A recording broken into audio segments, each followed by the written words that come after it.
Dr. Lumkile, the health minister there at that World Economic Forum and World Health Organization briefing that happened just moments ago in that hour, where he really detailed South Africa's plight when it comes to COVID-19. Speaking of COVID-19, unfortunately last night we also had the surprise announcement by Standard & Poor's, or formerly Standard & Poor's, S&P, making that announcement then that South Africa would then be downgraded in terms of its foreign currency and local currency debt rating to BB- when it comes to the foreign currency rating, and BB just on its own then for the local currency rating there as well. The outlook was then changed from negative to stable for now. So just thought we should touch on this and explain what this actually means in a time when South Africa is, of course, struggling. We'll touch more on this story, but it is symptomatic that COVID-19 indeed will hamper South Africa's ability to fund itself in future projects and infrastructure ideals. And having seen that announcement come out then as a surprise announcement late yesterday, should I say, from S&P, National Treasury then was able to respond. And this is just some of the words that National Treasury then came out with after the announcement. They said that government is disappointed by S&P's decision to then downgrade the sovereign rating at a time when South Africa is facing one of the most challenging times. Government welcomes, however, the revision of the outlook to stable from negative and considers this an indication that the agency at least recognizes some of government's fiscal and monetary policy measures as strong points. So let's break that down just a little bit there as well, then really talking about how South Africa right now is going through the coronavirus situation, and unfortunately has of course had to reprioritize certain needs and certain elements in order to fund the fight against COVID-19. So they're not necessarily happy that this downgrade has happened in a time like this. We had hoped that perhaps we'd get some sort of respite because of it. But because we do have an outlook change from negative to stable, it does mean that for some time still we will not get another downgrade from S&P. What usually happens, and again this can obviously change, but what usually happens is that from a stable outlook you'd first have to change that outlook to negative before you usually have another downgrade deeper into non-investment grade, or informally known as junk status. More with regards to the response then from government, National Treasury saying last night, now more than ever, structural reforms need to be urgently implemented in order to get the economy moving in the right direction. Tough decisions have to be made, and collaboration between government, business, labor, and civil society remains vital in order to contain the spread of the novel coronavirus. Now, one could say that it's been high time, and now more than ever, perhaps all the time in the last couple of years, we've needed those structural reforms.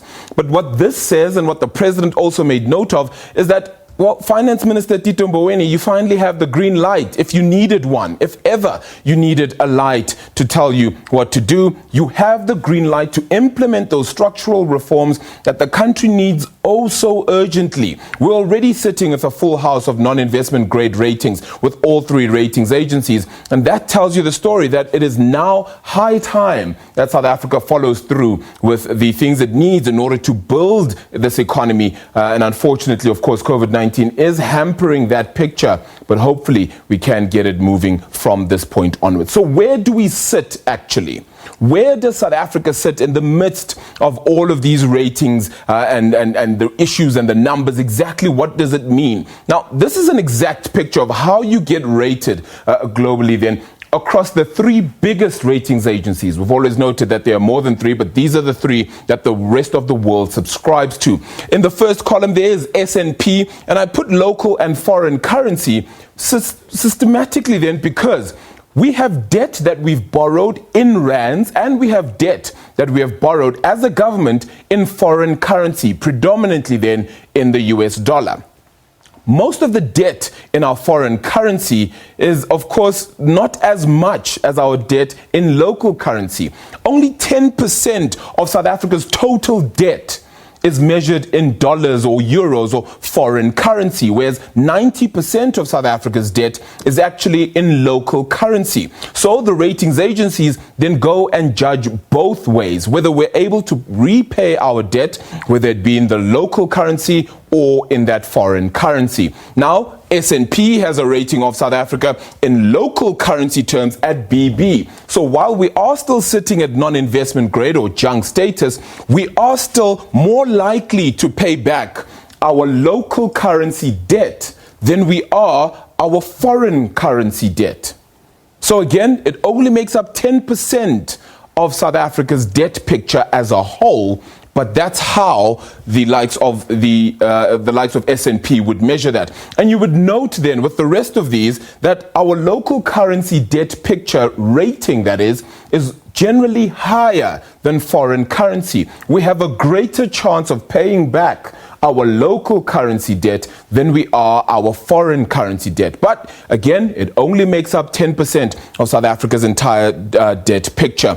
Baa3 for our local currency debt in terms of that rating for Moody's. Yes, it does make us lower medium grade, but what it does mean though is that we're still investment grade when it comes to our local currency. So if we were to borrow more money, Moody's believes that South Africa is a lot more likely to pay back that money. And we were just downgraded not so long ago to get that BA1 rating when it comes to our foreign currency from Moody's. On the Fitch side, a BB plus then when it comes to South Africa's local currency rating, and BB when it comes to the foreign currency rating. But as you can tell, the one that we keep quoting the most, the one that we're worried about the most is the foreign currency rating, because that is to international investors, the same people that we're asking to continue to throw money into South Africa so we can build beyond what we currently sit at. And as you can see, those are all sitting in non-investment grade, making it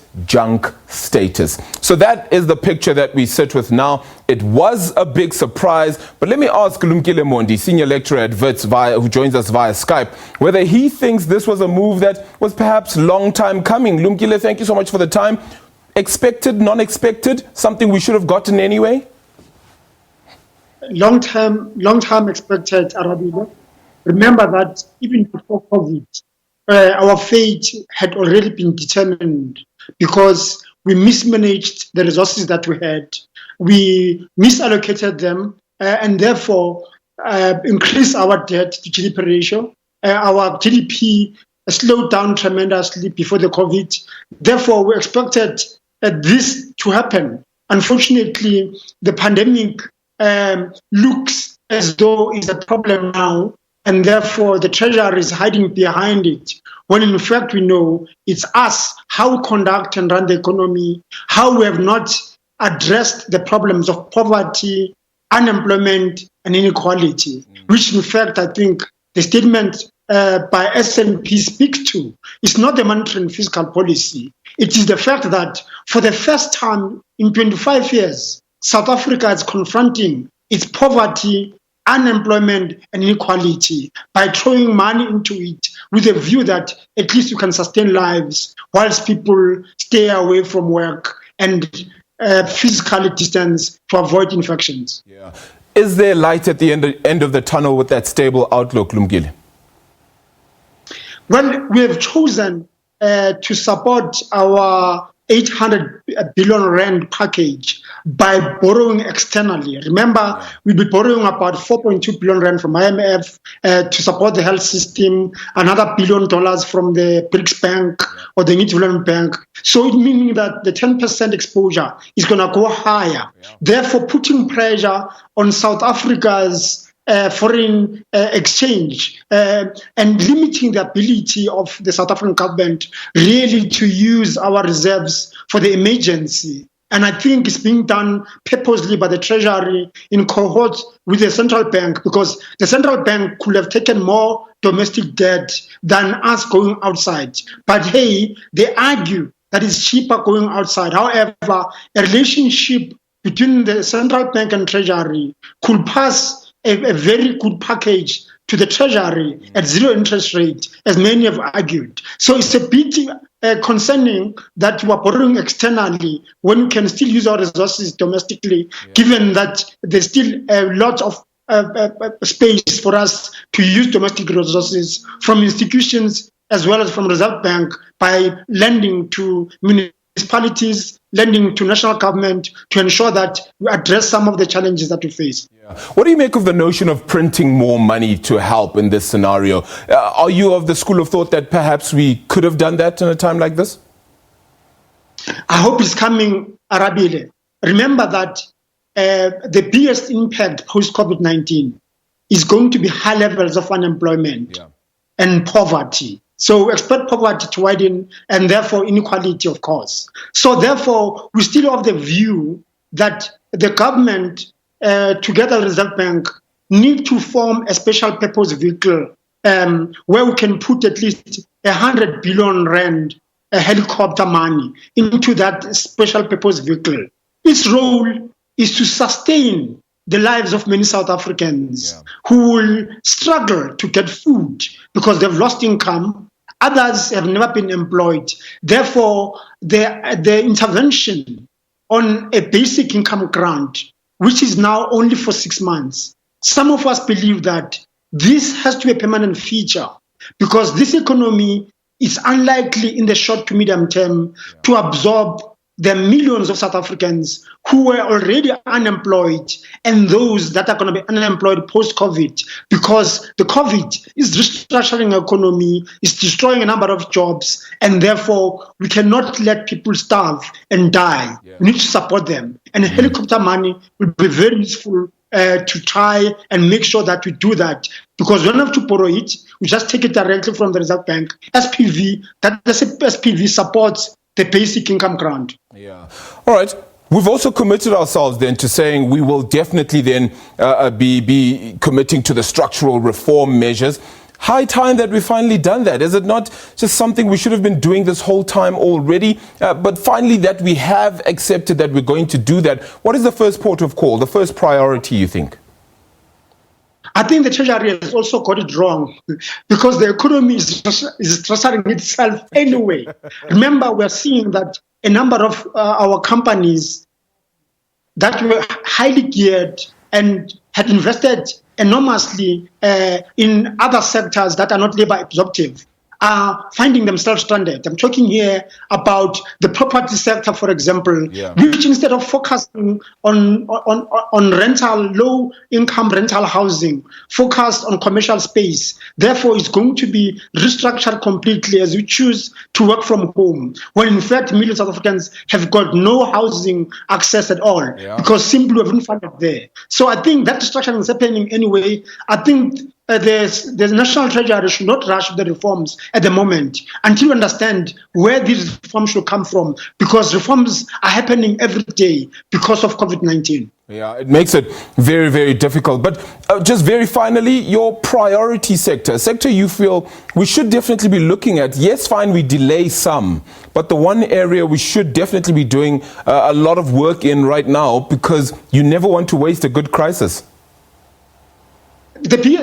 The biggest sector that we should focus in is around energy, particularly moving faster in bringing in the renewable energy, a true localization of industry. That's a huge opportunity because with low demand for electricity, by opening up the process or bid process now, it enables us to really invite companies who are already in that space to invest on their own money, and in the process not only create new industries domestically, but also address the challenges of energy as well as our carbon footprint, which is a huge problem for us, because you can imagine now how people in Mpumalanga could be affected if infections had to go up, given the fact that a number of them, their lungs are already weak because of huge emissions by Eskom. So that area for me for industrialization is a huge opportunity. Of course, meaning that you may have to support some of the industries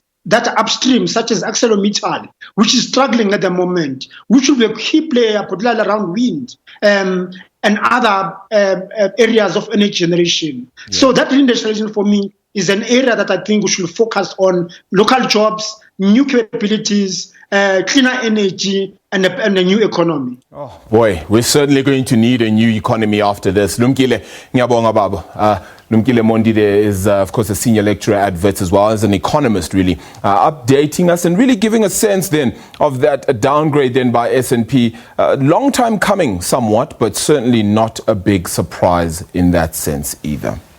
Let's move on over to another story.